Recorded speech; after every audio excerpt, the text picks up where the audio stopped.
आप सबको स्वतंत्रता दिवस की हार्दिक शुभकामनाएं। आओ मिलकर देश के लिए गर्व और एकता का संदेश फैलाए। Happy independence day to you all. इस देशभक्ति से भरे मूवमेंट में मैं लाया हूँ वॉर 2 का रिव्यू वीडियो, जहाँ साउथ का यंग टाइगर, ये वाला टाइगर नहीं, नाटू नाटू करता हुआ ये टाइगर भिड़ रहा है नॉर्थ के ग्रीक गॉड के खिलाफ। पर क्या ये एसआरके के सुपरहिट स्पाई यूनिवर्स, जिसका ये पार्ट है एसआरके के पठान, सलमान के टाइगर और आलिया के अल्फा के साथ, इस यूनिवर्स की अपार सफलता को जारी रख पाएगी, या फिर ये होगी इस यूनिवर्स की सबसे पहली बेकार फिल्म जो अंत कर देगी स्पाई यूनिवर्स को? Don't panic. Okay, sir. Calm down.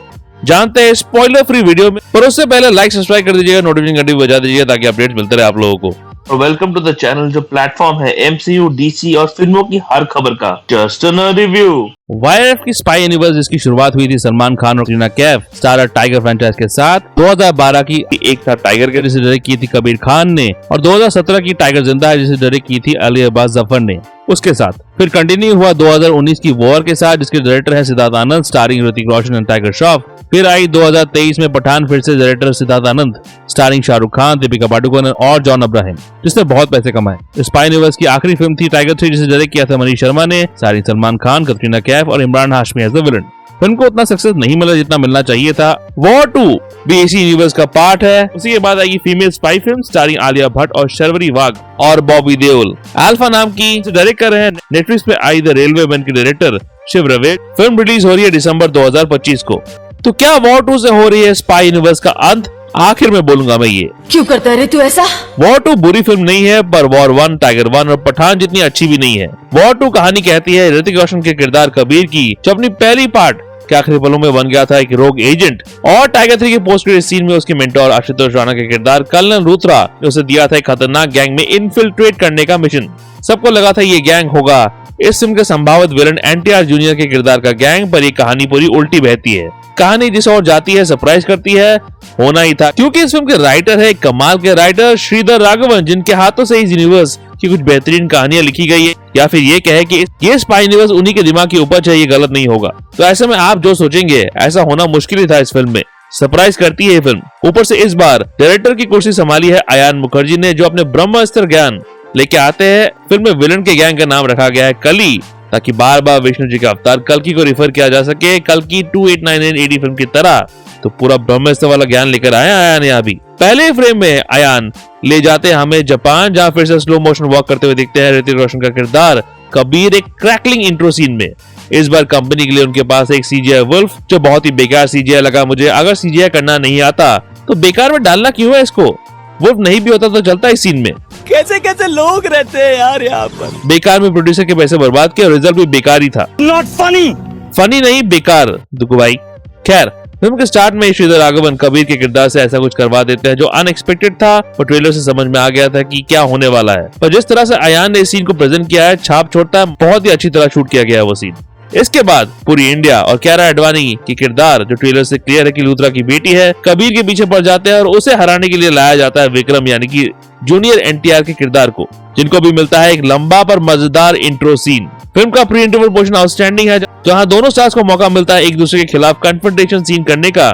यही तो मजा है 2 हीरो फिल्म में, जहां स्टार्स एक दूसरे के खिलाफ कुछ ऐसा करते हैं कि आइकॉनिक बन जाता है। यहाँ 2 मौके मिलते हैं मेकर्स को। एक तो है कार चेस सीक्वेंस, जो जैसे खत्म होता है पूरा का पूरा थिएटर ताली बजा रहा था, क्योंकि श्रीधर ने पिछली फिल्में भी लिखी है, खासकर वॉर 1 को, तो उन्होंने कुछ डिफरेंसेस छोड़े हैं इस फिल्म में, जिसकी बात मैं करूंगा किसी और स्पॉइलर फिल्म वीडियो में। पर उन रेफरेंसेस की वजह से ये कहानी कनेक्टेड लगती है, व्हिच इज गुड। इन सब रेफरेंसेस की वजह से भी ये पोर्शन काफी मजा देती है।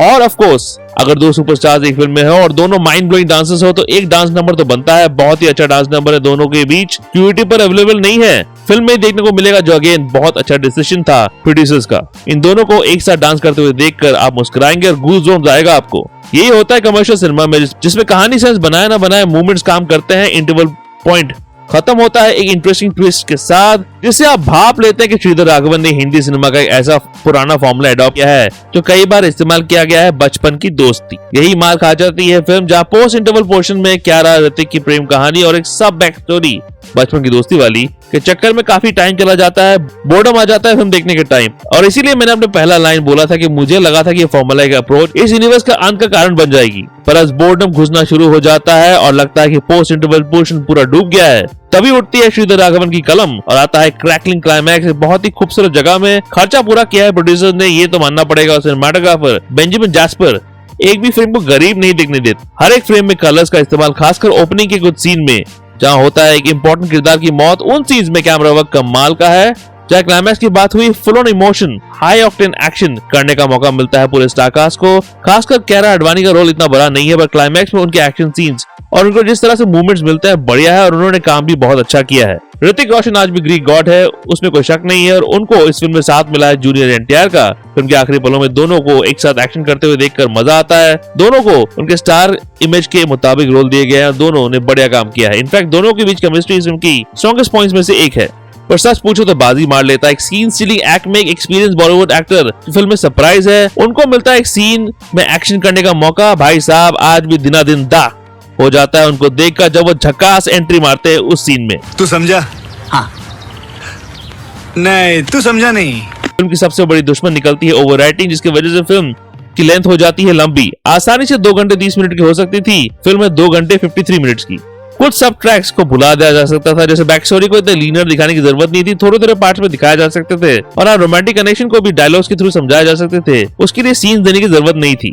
इन ऑल एक अच्छी मसाला एंटरटेनर है ये फिल्म। जो सवाल मैंने स्टार्टिंग में पूछा था अपने आप से कि क्या ये फिल्म खत्म कर देगी यशराज के स्पाई यूनिवर्स को, मेरा जवाब होगा एक बड़ा सा नहीं। वॉर 2 को मैं देना चाहूंगा 3 आउट ऑफ 5। ये पठान, वॉर या टाइगर जितनी अच्छी नहीं है, पर ये बुरी फिल्म भी नहीं है। अगर आप हॉल में बैठकर ताली मार रहे हो, 2 सुपरस्टार्स को एक साथ देखकर आपको गूज़बम्स आ रहे हैं, तो भाई साहब फिल्म में तो दम है। देखिए और एंजॉय कीजिए, क्योंकि spy universe is hot and kicking. और भी फिल्में आ रही है, पोस्ट क्रेडिट सीन में कंफर्म हुआ है, जिसके बारे में बात करूंगा अगले वीडियो में। आपको कैसी लगी ये फिल्म कमेंट सेक्शन में बताओ, लाइक सब्सक्राइब कर दीजिएगा, नोटिफिकेशन घंटी बजा दीजिएगा। टाइगर श्रॉफ के एनिमल यानी कि बागी 4 का ट्रेलर ब्रेकडाउन है आखिर में, चेकआउट जरूर कीजिएगा और ऐसे एमसीयू रिलेटेड वीडियोस के लिए देखते रहिए just nerdy view. Nerdy view के अपडेट्स के लिए और छोटे बड़े स्निपेट्स के लिए फॉलो कीजिए ऑन ट्विटर @ProNerdyView201 में और ProNeedDiaryBlogspot.com में भी आपको अपडेट्स मिल जाएंगे।